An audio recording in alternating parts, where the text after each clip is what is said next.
우리 한번 따라합시다. 내 울음소리와 눈물을 멈추어라. 옆에 분들을 하고 고백합시다. 눈물이 기쁨이 되기를 주님의 이름으로 축복합니다. 한 번은 제가 옛날에 섬겼던 교회에 집사님이 안부 전화가 와서 이런 얘기 저런 얘기를 하다가 담임 목사님한테는 속사정을 다 할 수가 없어서 저에게 이렇게 넋두리식으로 얘기를 하는 것을 들었습니다. 그 내용은 목사님, 내가 남편을 향해서 어디까지 인내하고 참아야 하고 또 뭘 더 내려놓아야 할까요? 라는 그런 내용이었습니다. 남편의 경제력도 없고 경제력이 없는 데다가 늘 술과 도박에 빠져서 정신도 못 차리고 그리고 언어폭력도 심하고 또 그렇다고 신앙생활을 잘하는 것도 아니고 신앙생활을 하는 것인지 안 하는 것인지 정말 너무 힘들다라고 얘기를 했었습니다.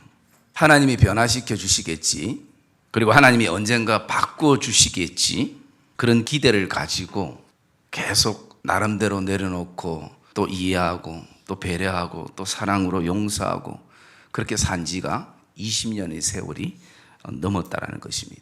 그런데 남편은 20년 전이나 지금이나 똑같다라는 것입니다.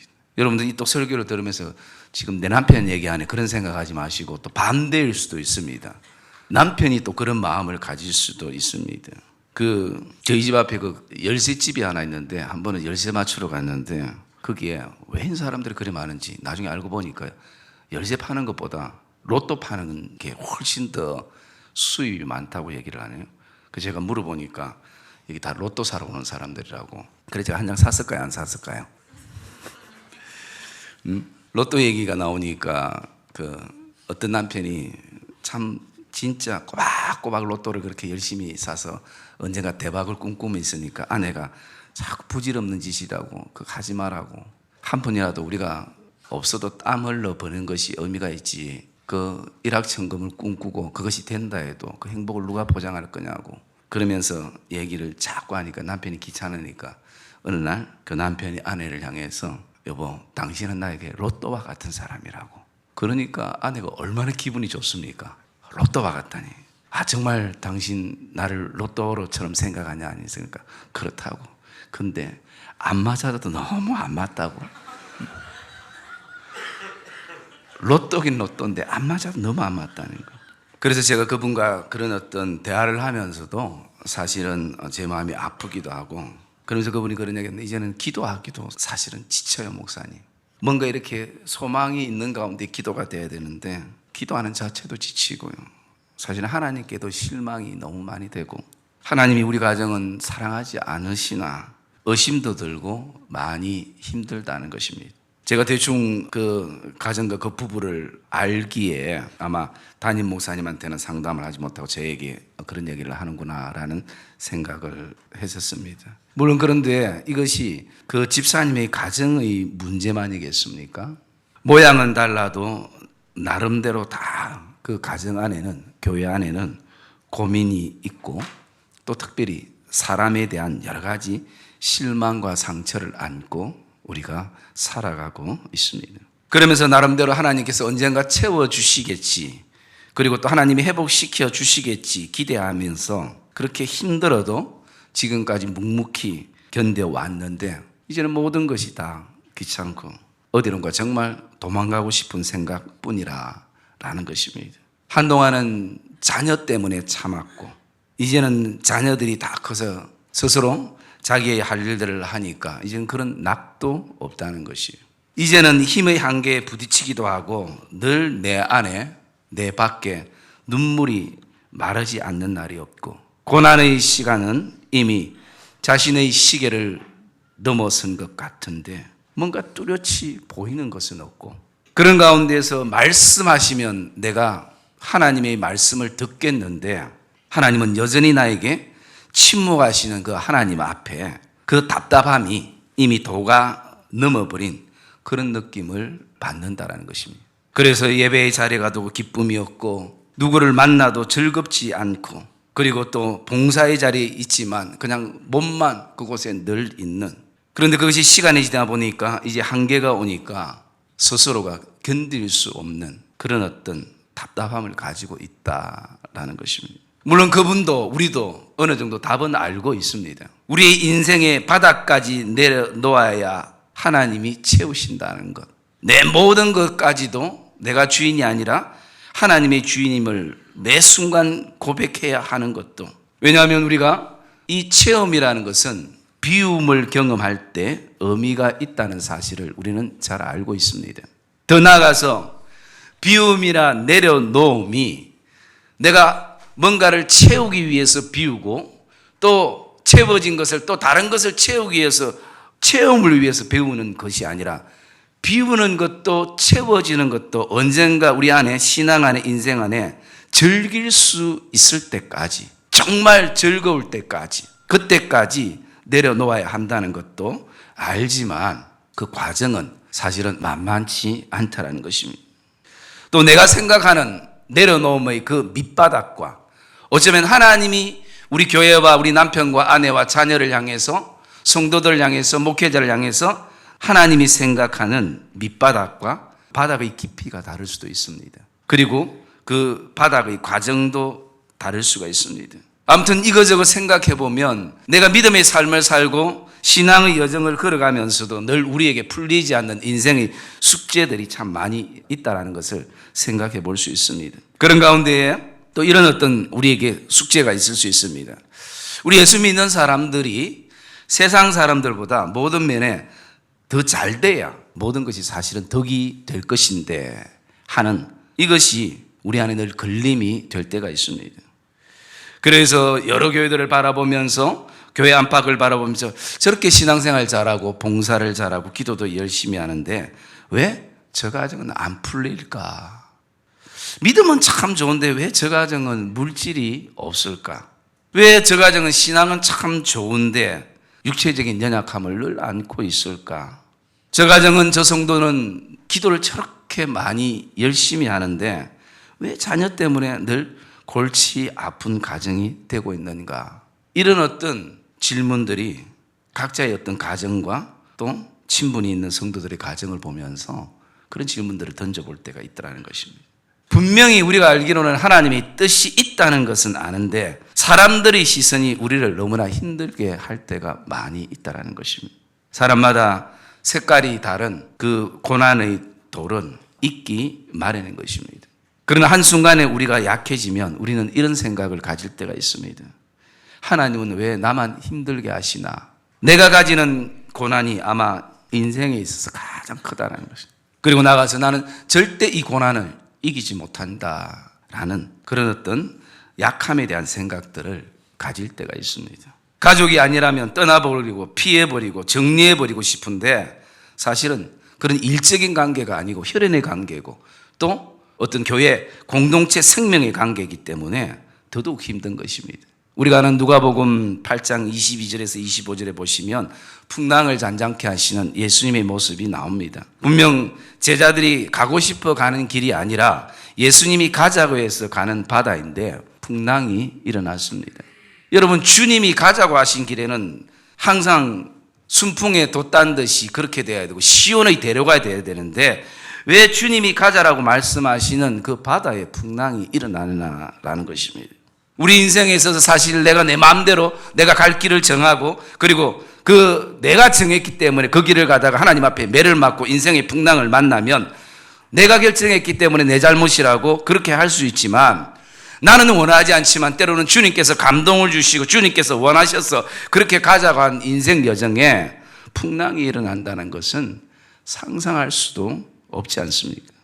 그런데 이 결론은, 이 사건의 결론은 25절에 보면 이렇게 말하고 있습니다. 제자들이 그가 누구시기에 바람과 물을 명함에 순종하는가 하더라 라고 말씀합니다. 한마디로 말씀드리면 이 사건을 통해서 예수님이 하나님이심을 제자들이 보았다라는 것입니다. 여러분, 그 풍랑 때문에 우리가 하나님 앞에 더 기도하게 된다라는 것입니다. 인생의 그 비바람 때문에 내가 더 하나님 앞에 철저하게 엎드려서 하나님이 비우시라는 것을, 우리의 욕심들을 비우면서 하나님의 은혜들을 채우게 되더라는 것입니다. 여러분, 어쩌면 한 사건 한 사건 제자들이 발견했던 것처럼 오늘도 하나님이 내 삶에 어떤 분이신가를 발견하는 사건들이 되어지시기를 주님의 이름으로 축복합니다. 여러분, 하나님의 모든 우리를 향한 포커스는 거기에 맞춰진 것입니다. 그래서 오늘도 바람과 바다를 명령하시고 잔잔하게 하시고 다스리시는 하나님을 우리의 눈으로 목격하게 하시고, 그것이 내 안에 간증이 되게 하시고, 그것이 내 삶의 노래가 되게 하시고, 그것이 내 삶의 고백이 되어질 수 있도록 하나님께서 역사하신다는 것입니다. 그래서 우리는 그 인생의 풍랑과 폭풍 앞에서 우리의 연약함을 발견하고 하나님의 은혜를 구하면서 나에게 하나님이 진짜 어떤 분이신가, 우리 가정의 주님은 누구이신가, 내 인생의 성령님은 어떤 역사를 하고 계시는가 하는 근본적인 질문들을 우리는 가지게 되는 것입니다. 인생의 고난은 현재를 살아가는 우리에게만 있는 것이 아니라 평생 하나님 중심으로 살았고 그토록 하나님을 사랑했고 또 하나님이 그토록 사랑했던 이스라엘 백성들에게도 분명 그 사건들이 있었습니다. 사실 인생의 고난 때문에 울음소리가 사실은 커지는 것입니다. 여러 가지 말할 수 없는 고통과 상처와 두려움 때문에 오늘도 우리가 어둠 가운데서 인생의 눈물을 흘리게 될 때가 많이 있습니다. 그리스도인들에게 가장 큰 딜레마는 두려움이라는 것이 어느덧 내 안에 습관처럼 다가왔다는 것이. 시편 53편에 보시면 그들이 두려움이 없는 곳에서도 크게 두려워하리니 라고 말씀합니다. 이것은 그 마음에 이르기를 하나님이 없다 하는 어리석은 자들의 모습이라 라고 말씀합니다. 하나님이 절대 존재하지 않는다라고 스스로 그렇게 얘기하던, 그 마음에 이르기를 하나님이 없다 하던 사람들의 그 삶은 두려움이 없는 곳에서도 크게 두려움을 느낀다는 것이. 우리 그리스도인들 역시 오늘 두려움이 습관이 되면 하나님이 계셔도 두려움이 없는 곳에서 크게 두려워하는 모습을 가지게 되는 것입니다. 그래서 하나님이 오늘 그 사랑하는 백성들을 향해서 분명히 말씀하시는 것이 16절의 말씀에 보면 이제는 내 울음소리와 내 눈물을 멈춰라 라고 말씀하는 것입니다. 여러분, 이것이 저와 여러분 안에 선포되는 이 예배가 되시기를 주님의 이름으로 축복합니다. 이 안에 인생 가운데 정말 남편을 향해, 아내를 향해, 자녀를 향해, 사업과 직장과 일터와 교회와 성도와 목회자를 향해서 여러 가지 인생의 그 장애물을 통해서 늘 울었던 울음소리와 그 눈물을 저와 여러분들이 이 예배 가운데 하나님이 도우신 가운데 정리하는 예배가 되기를 주님의 이름으로 축복합니다. 하나님이 그래서 그 백성들을 향해서 이제 좀 그만 울어라, 이제는 좀 눈물 흘리지 말라, 이렇게 말씀하지 않고 아주 명령적으로 하나님이 이제는 내 울음소리와 내 눈물을 멈춰라 라고 말씀하시는 것입니다. 그것은 무엇을 말합니까? 하나님이 그렇게 하시겠다라는 말씀입니다. 우리의 울음소리와 눈물을 멈추게 하는 몇 가지 하나님께서 약속을 그 백성들에게 해주고 있습니다. 그 첫째가요, 그 광야에서도 하나님의 은혜가 있다라는 것입니다. 그것이 바로 1절에 31장 1절의 말씀에 있는데요. 여호와의 말씀이니라 그때에 내가 이스라엘 모든 족속의 하나님이 되고 그들은 내 백성이 되리라. 여호와께서 이같이 말씀하시니라.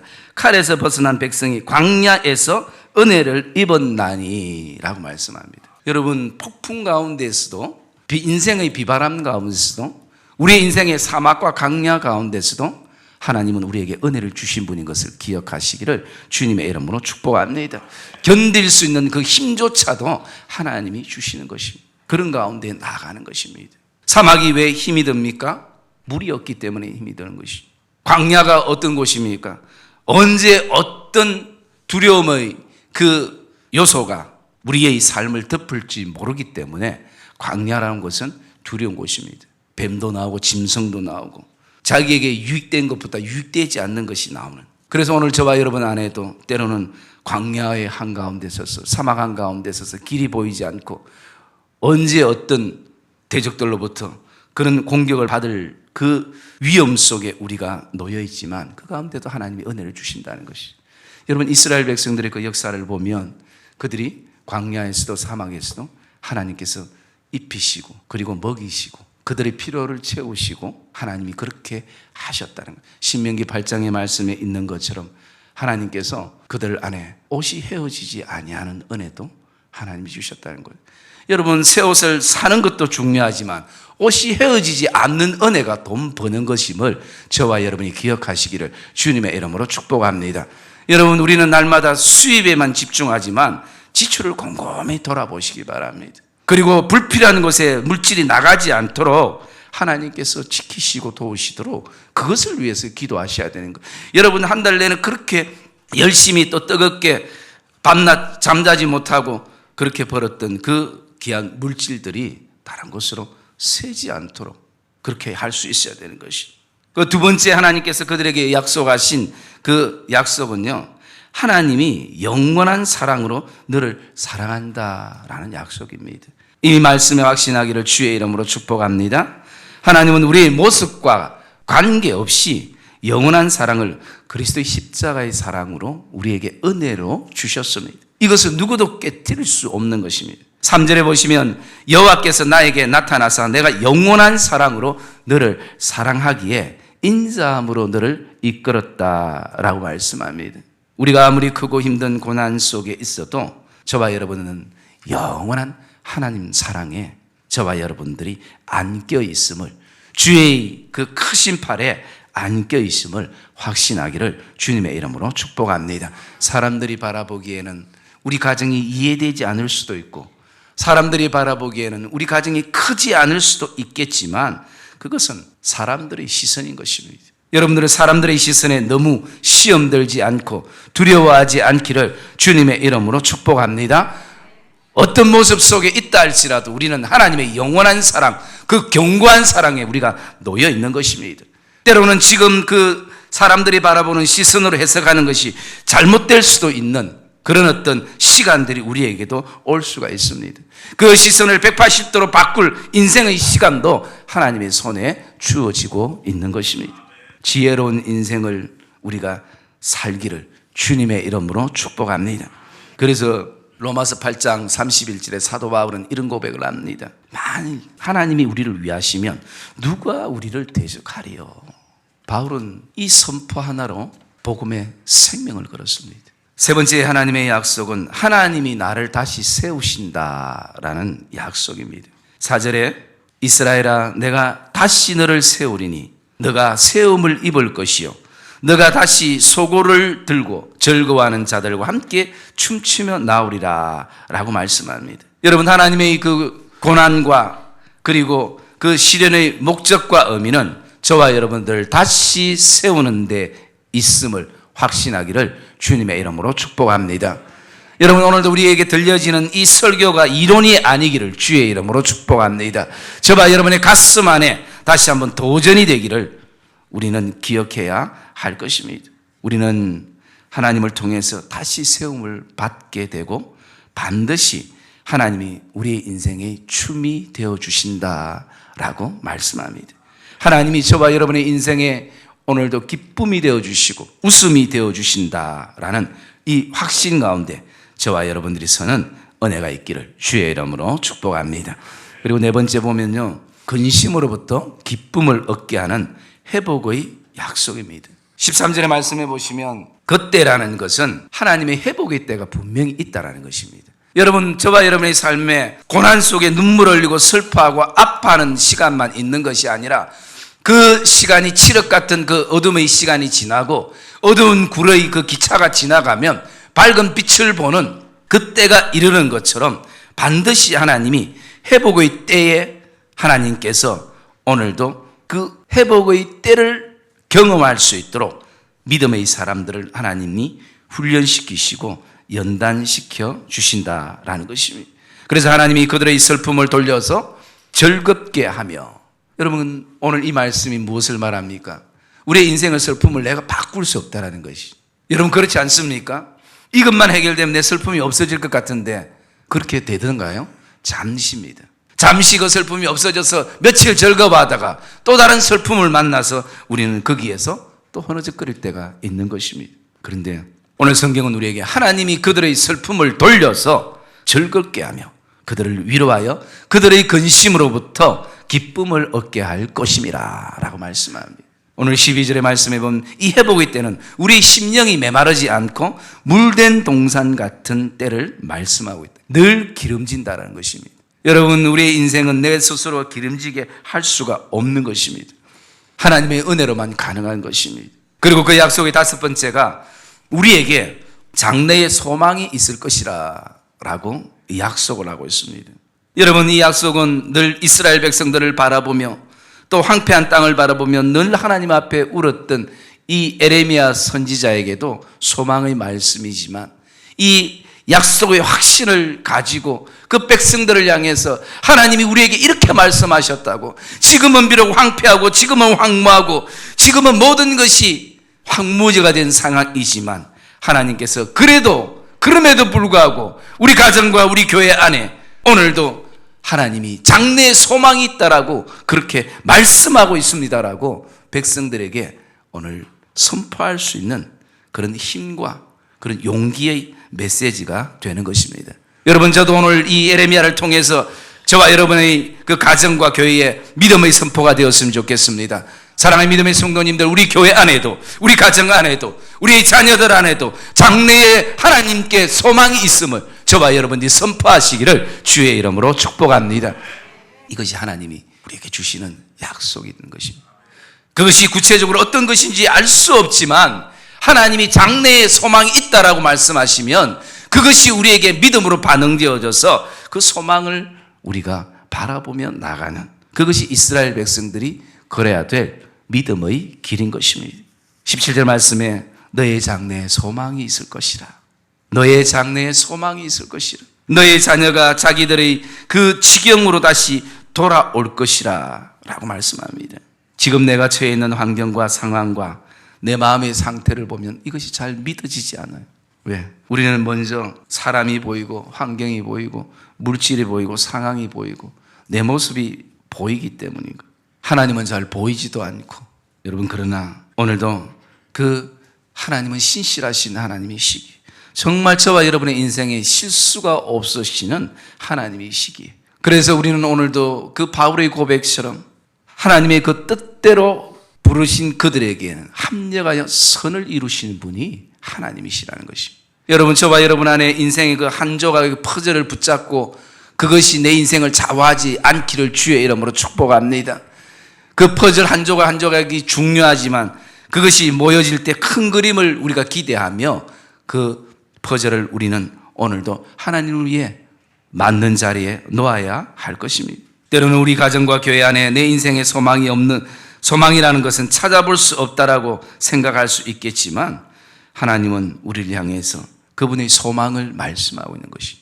여러분, 그분이 나를 향해서 그분의 꿈꾸고 있는 것을 말씀하고 있다는 것이, 그분이 나를 향해서 오늘도 그분이 가지는 비전을 우리에게 말하고 있다는 것입니다. 사랑하는 믿음의 성도님들, 하나님의 소망에 같은 마음을 가지시기를 주님의 이름으로 축복합니다. 그리고 그것이 깨달아지고 발견되어지는 이 예배가 되기를 주의 이름으로 축복합니다. 그분의 사역과 그분의 성품에 참여하는 자는 하나님과 같은 소망을 품게 되는 것입니다. 우리의 인생은 하나님이 끝이라고 말씀하시기 전에 절대 끝이 아닌 것입니다. 때로는 사람들이 끝이라고 말했던 그 끝자리가 우리의 인생에 새롭게 다시 한번 피어나는 제2의 인생이 되어질 수도 있는 것입니다. 하나님은 그렇게 지금까지도 역사를 하셨습니다. 그래서 하나님은 우리에게 늘 새로움으로 하나님은 다가오시는 분이신 것입니다. 내가 나만을 바라보면 늘 절망이고 끝이지만 나를 창조하신 하나님을 우리가 바라볼 수 있다면 수많은 고난 속에서도 길이 보이고 희망을 노래하게 됩니다. 어떤 분이 꿈에 하나님과의 대화를 이렇게 나눴다고 합니다. 하나님 보실 때에 우리 인간에게 있어서 가장 하나님이 답답하고 안타까운 것은 혹시 뭐가 있나요? 그러니까 하나님이 이런 말씀을 하셨답니다. 사람들이 어린 시절이 지루하다고 서로 앞다투어서 어른이 되려고 하는 것, 그리고 어른이 되어서는 다시 어린 시절로 돌아가기를 갈망하는 것. 그리고 돈을 벌기 위해서 가족을 잃어버리고 건강을 잃어버리는 것. 그리고 돈을 벌기 위해서 오늘도 신앙을 잃어버리고 그리고 하나님의 장자권을 팔아버리는 것. 그리고 나가서 그 잃어버린 건강을 되찾기 위해서 다시 번 돈을 다 쓰는 것. 미래를 늘 염려하면서 현재를 놓치는 것. 그리하여 결국 현재에도 미래에도 제대로 살지 못하는 것. 그리고 결코 죽지 않을 것처럼 사는 것. 그리고는 결코 살아본 적이 없는 듯 무의미하게 죽는 것. 그런 어떤 얘기들 들으면서 그 사람이 그러면 하나님 저에게 어떤 교훈을 말씀하고 싶은가요? 라고 얘기하니까 하나님이 이런 대답을 했다고 합니다. 다른 사람이 나를 사랑하도록 강요할 수 없다는 것. 단지 너가 할 수 있는 것은 너 스스로로 사랑받게 만드는 것. 다른 사람과 비교하는 것은 좋지 않다는 것. 용서함으로써 용서를 배울 수 있다는 것. 사랑하는 사람에게 크다는 상처를 주는 것은 단지 몇 초의 시간밖에 걸리지 않지만 그 상처가 아물기에는 인생의 수많은 세월이 걸린다는 것. 부자가 가장 많이 가진 사람이 아니라 가장 적게 필요한 사람이라는 것. 너에게 사랑을 표현하지 못하거나 말하지 못하는 사람 중에도 너를 진심으로 사랑하는 사람이 있다는 것. 여러분, 두 사람이 똑같은 것을 보고도 다른 것을 느낄 수 있다는 것. 그리고 하나님이 마지막으로 이렇게 대답했답니다. 아직도 내가 너를 포기하지 않고 내가 너의 소망이 되어 준다는 것. 여러분, 앞에 수많은 그런 모습들이 우리의 모습이지 않습니까? 파노라마처럼 싹 지나가는 모습들이 정말 내 모습인데, 그런데 하나님의 그 마지막 대답이 이런 너이지만, 이런 너의 가정이지만, 이런 너의 교회이지만, 어쩌면 볼품없고 형편없는 세상적인 시각으로 그런 교회이지만, 남편과 아내이지만 아직도 너를 포기하지 않고 내가 너의 소망이 되어서 너의 가정 안에 있다는 것. 너의 인생 안에 내가 소망이 되어준다는 것. 사랑하는 믿음의 성도님들, 하나님만이 우리의 인생의 눈물을 멈추게 하고 눈물을 씻어 주의 병에 담으시는 것을 확신하시기를 주님의 이름으로 축복합니다. 아직도 우리가 잘 깨닫지 못하고 못난 고집과 아집으로 가득 차 있는 내 모습이지만 이런 내 모습조차도 여전히 하나님은 내 편이 되어주시고 나를 사랑한다라는 것입니다. 그래서 시편 118편 6절에서 7절의 말씀에 보면 시편 기자는 이렇게 고백합니다. 하나님은 내 편이시라. 내가 두려워하지 아니하리니 사람이 내게 어찌할까. 하나님은 내 편이 되사 나를 돕는 자 중에 계시니라 라고 말씀하고 있는 것입니다. 여러분, 저와 여러분들이 잘날 때만 하나님이 내 편이 되시는 것이 아니라 때로는 못나고 또 하나님의 그 영광을 때로는 멈추게 하는 그 순간에도 하나님은 여전히 내 편이시라라는 것입니다. 그것은 하나님 편에서 바라보는 것이죠. 여러분, 신앙생활은 내 편에서 계속 내 방향과 내 생각과 가지고 그것을 가지고 하나님을 해석하려니까 해석이 안 되는 것이에요. 그 신앙생활이 어려운 것이에요. 여러분, 이제는 그 생각의 방향을 바꾸셔야 돼요. 가치의 방향을 바꾸셔야 됩니다.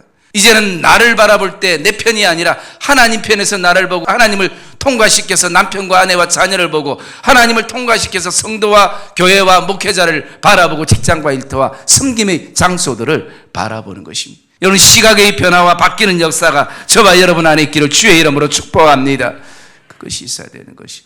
그러면 신앙생활이 행복한 것입니다. 어떤 인생의 고난이 돌이 우리에게서도 폭풍이 불어도.